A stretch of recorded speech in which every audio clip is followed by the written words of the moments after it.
Arin, de son vrai nom Arin Maeved, est souvent trop qualifié comme le ninja plaintif et pleurnichard. Mais aujourd'hui, je suis ici pour vous rétablir la vérité sur ce personnage de Ninjago souvent trop critiqué. Entre tourments psychologiques, mensonges et manipulations, je vais vous raconter toute l'histoire de Arin dans Ninjago Dragon Rising. Fils de Barry et Jenny, grand fan des ninjas, jusqu'au jour où la fusion arriva. Séparé de ses parents, il a dû apprendre à survivre dans les nouvelles terres fusionnées et a appris même le spinjitzu. Il habitera la Jonction, lieu où il habitait par le passé avec ses parents. Mais ce lieu lui rappellera le drame de la fusion où il a perdu ses deux parents. Il se fera de nouveaux amis comme Sora et Froiki. Grand fan des ninjas, autodidacte du spinjitzu, par miracle il rencontrera Lloyd. Mais passons les événements de la saison 1 de Dragon Rising jusqu'à l'épisode 20 où le traumatisme de la perte de ses parents remontera car il les verra dans une faille bloquée sans lui. Plus tard, Lloyd voulant le rassurer, lui dit qu'il a une nouvelle famille. Toi, Sora, Ryu et Brazera.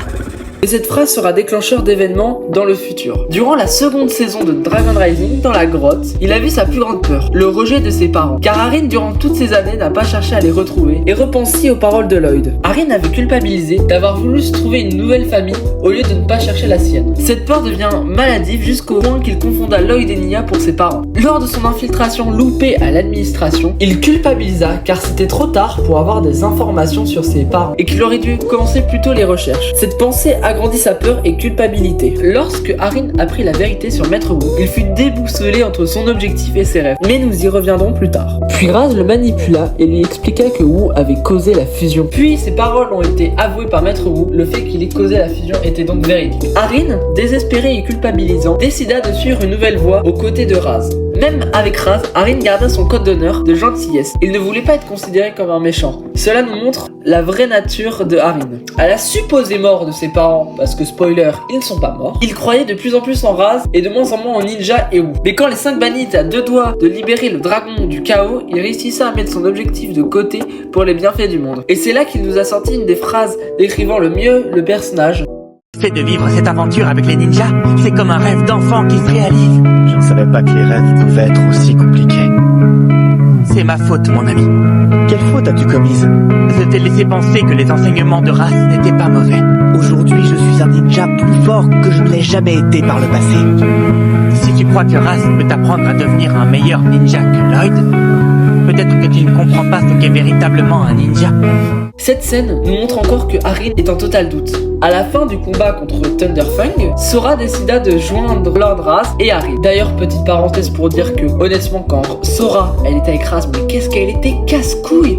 Elle n'a fait rien d'utile. Elle n'avait rien dans son palmarès. Bref, arrivé à la scène dans le royaume des ténèbres, Arin pouvait se rapprocher de l'objectif d'être avec ses parents. Mais il devait sacrifier sa meilleure amie et qu'il considérait comme un membre de sa famille et décida de trahir Raz pour elle. Indirectement, donc il renonça à son objectif de trouver ses parents. Sauf que bien sûr, 2 épisodes plus tard, les scénaristes ont décidé de nous mettre les parents d'Arin. C'était le spinjitzu.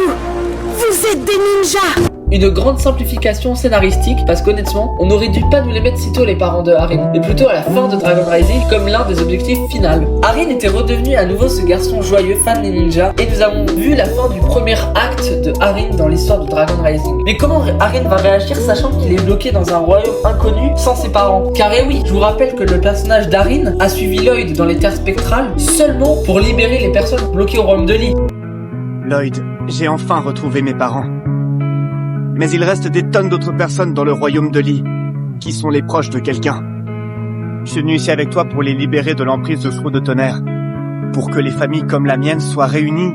Mais une fois qu'on aura réussi, j'arrêterai de jouer les ninjas. Sauf que maintenant, Arin, vu qu'il est bloqué dans un royaume inconnu loin de ses parents, comment il va réagir? Bref, n'hésitez pas à me le dire en commentaire. Mais au fond, c'est quoi le problème avec le personnage d'Arin? Je pense que le personnage a été trop bâclé. Les gens ont détesté son côté pleurnichard. Mais aussi, il faut comprendre que Arin a perdu ses parents assez jeunes et qu'il a dû se débrouiller dès le plus jeune âge dans des conditions parfois très dures. L'arc avec Lord Raz, à mon avis, aurait dû être prolongé et qu'il ne retrouve pas tout de suite ses parents. Sinon, le côté où il est mitigé entre son rêve et son objectif, à mon avis, était vraiment parfait. Et pour vous, est-ce que ce côté-là était parfait? N'hésitez pas aussi à me le dire en commentaire. Ils auraient pu même encore plus le développer. Et la scène où il a appris la mort entre guillemets de ses parents.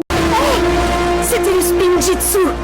Vous êtes des ninjas. Donc la scène où Harin a appris la mort de ses parents était pour moi l'une des scènes les plus émouvantes de Ninjago. On n'avait pas vu ça depuis des années. Et puis, pour vous, qu'est-ce que vous pensez du personnage de Harin en général? N'hésitez pas à me le dire en commentaire.